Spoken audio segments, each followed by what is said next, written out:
You're here because you care, not just about the person, but about the truth that lives between you. And sometimes loving someone who's avoidant feels like screaming into a canyon and hearing only your own echo. But let me tell you something. There is a message that reaches them, not one that pleads, not one that pushes, but one that lands in their soul and makes them pause long after the words are read. So when you pause, look in the eyes of the person.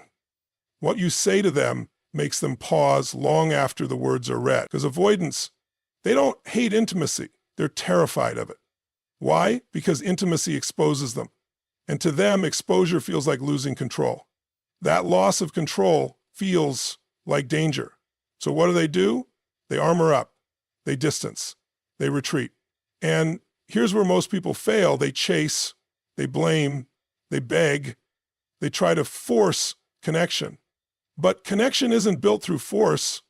It's built through emotional mastery. The message that stays on their heart is one that says, I see you, not just the distance, not just the silence. I see the fear under it. I see the tenderness you don't show. And you say it from your center, not your wound.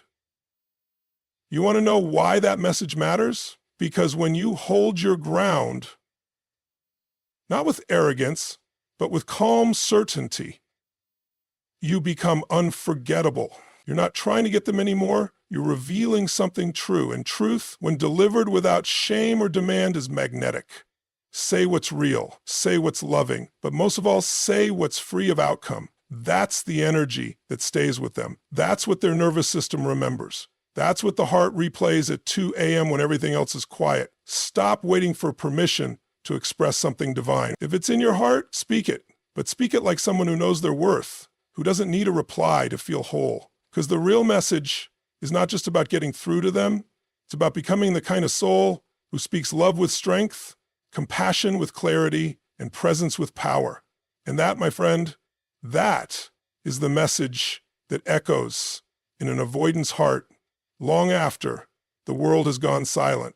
Avoidants don't fear love. They fear losing control. That's a powerful distinction that most people miss. On the surface, it seems like avoidant individuals are cold, distant, uninterested. But underneath that exterior is often a person overwhelmed by the vulnerability that true intimacy demands. Love, real love, requires you to be seen, to be known. And for an avoidant, being fully seen isn't comforting, it's terrifying. Because in their inner world, being known means being exposed. And exposure opens the door to judgment, rejection, dependence, and ultimately loss. So it's not the emotion itself that scares them, it's the surrender of their emotional autonomy, the loss of control over how deeply they're affected, and the fear of becoming emotionally dependent on someone else. These are things that feel like danger to their nervous system. At the core of the avoidant pattern is a protective strategy. Somewhere in their early experience, whether through neglect, emotional inconsistency, or overwhelming demands, they learned that connection comes with a cost, that love wasn't always safe. Maybe they were punished for expressing needs, maybe they were smothered or dismissed,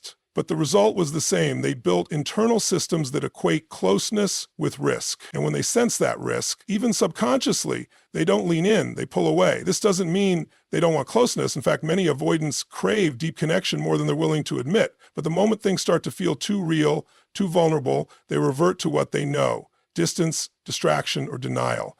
It's not because they're trying to hurt you. It's because for them, emotional withdrawal feels like self-preservation. It's a way to avoid being swallowed by emotion, a way to feel in control when the heart wants to run wild. Understanding this dynamic is essential if you're trying to communicate with an avoidant person, because if you approach them with intensity, urgency, or emotional chaos, you'll trigger the very thing they're trying to avoid: feeling out of control. But if you approach with calm presence, grounded self-worth, and emotional clarity, you give them something rare: safety. Not the kind of safety that comes from backing off or walking on eggshells, but the kind of safety that radiates from someone who doesn't need to overpower, fix, or demand. Someone who can be with the discomfort and still lead with love.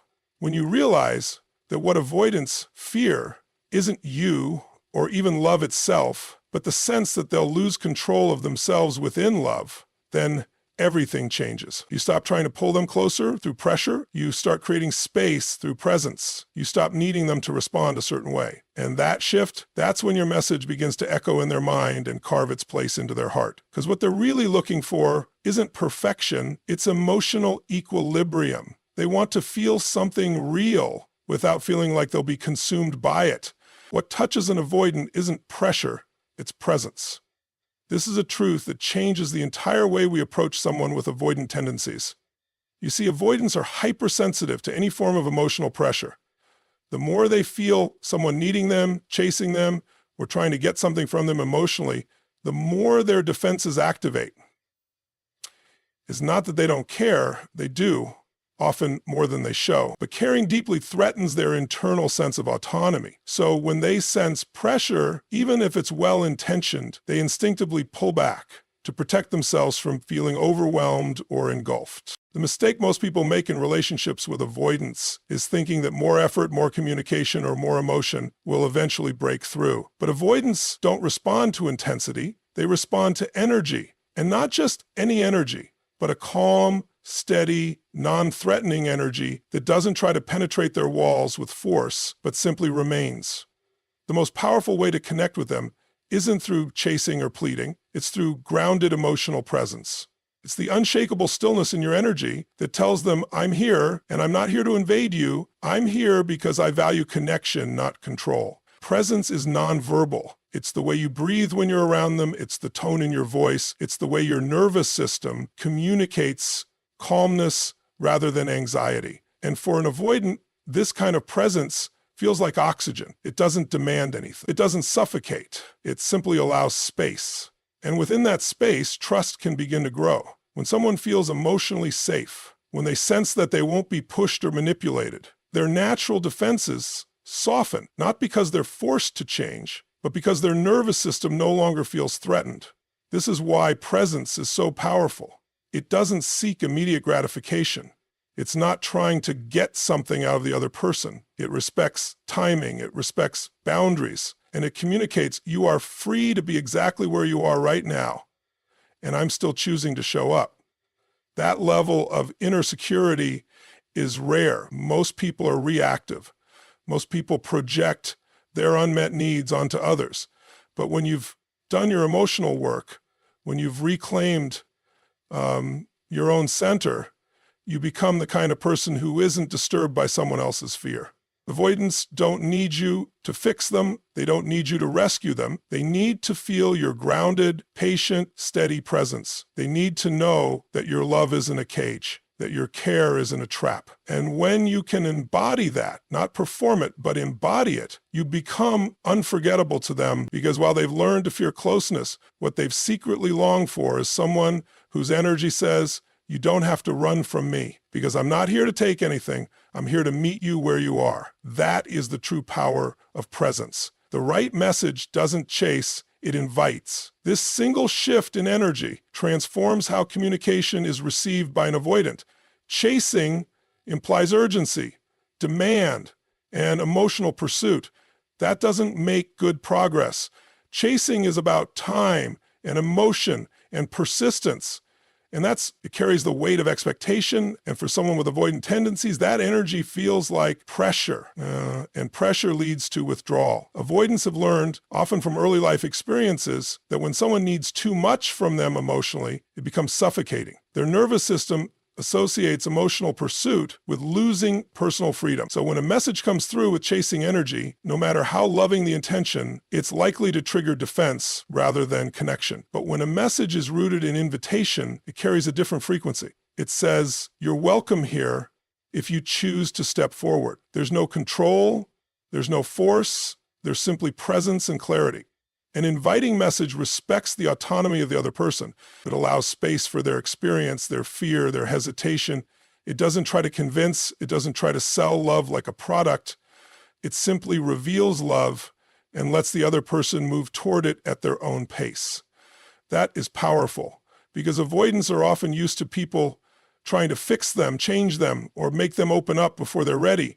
But when they encounter someone who speaks truth calmly and without expectation, they stop bracing themselves, their defenses ease, They begin to listen, not just to the words, but to the intention behind the words. And that's where transformation begins. Not through pressure, but through resonance. A message that invites often begins from a place of inner groundedness. It says what's real. This is what I feel. This is what I value. And this is what I'm open to, if and when you're ready.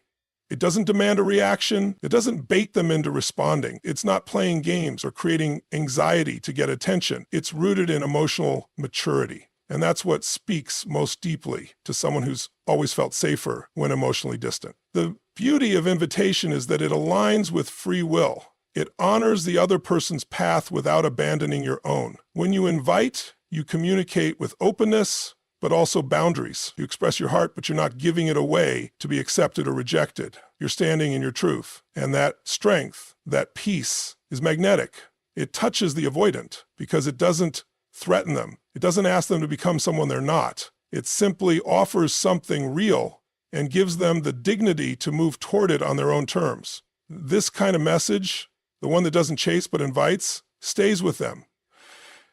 Not because it was loud, but because it was true. Not because it demanded anything, but because it revealed something sacred. That love, when it's mature, doesn't force its way in. It waits patiently at the door, open, still, and unwavering. Truth wrapped in compassion pierces armor. This is the secret key that unlocks the heart of someone who spent a lifetime building walls. You see, avoidants don't just wake up one day and decide to keep people out. Their defenses were crafted over time, often out of survival. Walls were built because at some point, vulnerability equaled danger. Honesty equaled rejection. Openness equaled disappointment or loss. So when someone approaches them with truth that feels like blame, accusation, or emotional pressure, they don't hear the message, they hear the threat. Their mind shuts the door, their body tightens, their heart retreats. But truth, when it's delivered with compassion, speaks to the soul. It doesn't corner them, it doesn't shame them, it doesn't say you're wrong and you need to change for me to feel okay. Instead, it says, I see you. I see what's behind the silence. I see the fear under the control. And I'm not here to punish you for it, I'm here to offer understanding. That kind of message, rare as it is, disarms the nervous system. It tells the avoidant part of them, you're not under attack, you're being seen without judgment. And in that moment, the armor doesn't need to stay up. It starts to melt. Most people approach truth with a sharp edge. They speak from frustration, from hurt, from the need to be validated. And while those emotions are real, they're not always effective. When truth is weaponized, when it's used to corner or guilt someone, it becomes just another trigger. But when you take that same truth, breathe through your pain, and deliver it with warmth and grace, it becomes medicine. It doesn't just land in their ears, it sinks into their heart. It reaches the deeper place in them that wants connection but doesn't know how to feel safe inside it. Compassion isn't weakness, it's strength under control. It's having the power to unleash your emotions, but choosing to channel them through love. It's saying, here's how I feel, here's what I see, and here's what I need, but I'm not saying this to control you. I'm saying this because I care, because I value truth, and because I believe in what's possible between us. That kind of message creates space, not conflict. It invites conversation, not defensiveness. It inspires self-reflection instead of emotional shutdown. And the most powerful part, when you speak truth, compassion, you activate something inside the avoidant that's been asleep, their own capacity to be truthful too. Your tone becomes the model for their nervous system. Your calmness becomes the safety they've rarely known. And that's when change becomes possible. That's when vulnerability no longer feels like danger, but like an invitation to be real, to be loved, and to be seen without fear. Because what breaks through the armor of an avoidant isn't a louder voice, it's a softer, braver truth, one wrapped in the strength of love. Avoidants don't forget emotional resonance. Even if they seem indifferent on the surface, even if they pull away or give no outward signs of reaction, what touches their soul doesn't just disappear. It lingers. It loops. It replays silently in the back of their mind long after the moment has passed. This is one of the most misunderstood truths about people with avoidant tendencies, that their lack of response means they weren't impacted. That's false. In fact, often the quieter they are, the more something has landed deep. Avoidants are typically not reactive in real time because their emotional processing is inward, cautious, and delayed. They filter everything through layers of mental analysis and emotional protection. So when you express something real, heartfelt, and authentic, especially when it's not emotionally charged, it may look like they're ignoring it, but what's really happening is internal. Their mind is sorting through it, revisiting it in quiet moments, especially when they're alone or when the world slows down. They might push it aside in the moment, but they return to it again and again. That's the power of emotional resonance. It's not about having the perfect words. It's about speaking in a way that aligns with truth, integrity, and emotional clarity. It's when your message isn't manipulative, performative, or dramatic, but honest, warm, and steady. That's the kind of communication that vibrates in the heart long after the sound has faded.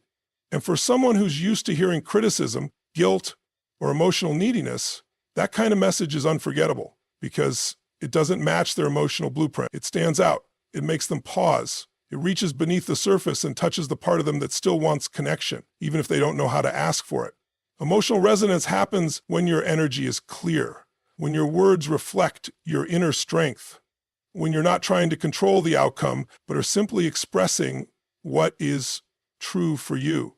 That authenticity sends a message that bypasses the intellect and speaks directly to the heart. It's felt, it's remembered, even when it's not acknowledged. That's why people often say things like, I didn't think they cared, but months later they brought it up. That's not coincidence. That's emotional resonance doing its quiet work behind the scenes. And this is where your power lies, not in trying to force someone to respond on your timeline, not in trying to get a reaction so you can feel seen, but in knowing that when you communicate with emotional alignment, your message has weight, it has depth, it leaves a mark. Avoidants may not show you what they're feeling, but they carry it, sometimes in silence, sometimes in denial, but always in memory. So when you choose to be emotionally intentional, not reactive, you're planting seeds that grow in hidden places, seeds that awaken later, seeds that remind them. Someone saw them, someone spoke to their heart, not just their behavior. And that kind of imprint, it's not easily forgotten. Sending a message from self-worth, not fear, creates transformation. Most people approach communication from a place of emotional need. They send texts or speak words that are designed to get a response, fix the situation, or relieve their own anxiety. But when your communication is born from fear, fear of losing someone, fear of abandonment, fear of not being enough, it carries an invisible weight. That weight is felt by the other person, especially someone with an avoidant attachment style. Avoidants are especially sensitive to any message that suggests emotional urgency or neediness because it signals that they are about to be responsible for someone else's emotional state. And that responsibility feels overwhelming and unsafe.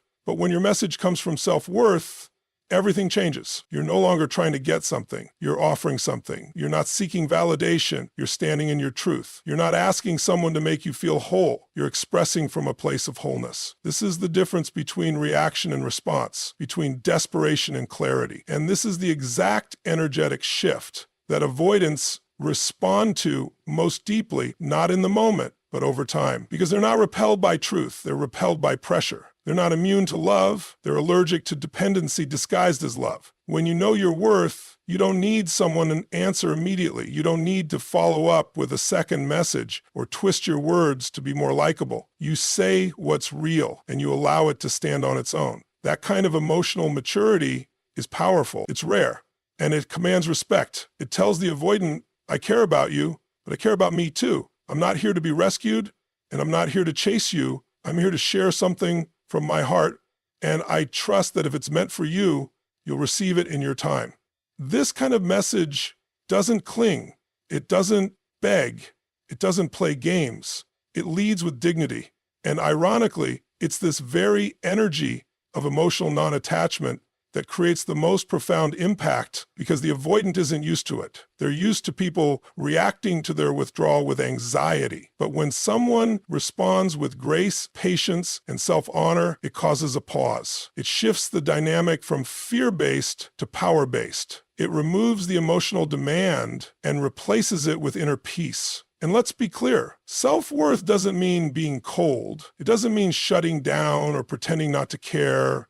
It means you care enough to be real, but not so much that you abandon yourself to be heard. It means you know that what you're offering, your heart, your truth, your presence, is valuable. Whether the avoidant accepts it, ignores it, or takes time to process it, doesn't change the worth of what you gave. That's true power. That's the energy that changes lives, yours and theirs. Because when you speak from worth, not fear, your words become more than a message. They become a mirror that reflects your strength and an invitation for the other person to rise into their own. So now you understand, it's not about saying more. It's about saying what's true. It's not about pushing harder. It's about standing stronger in your center.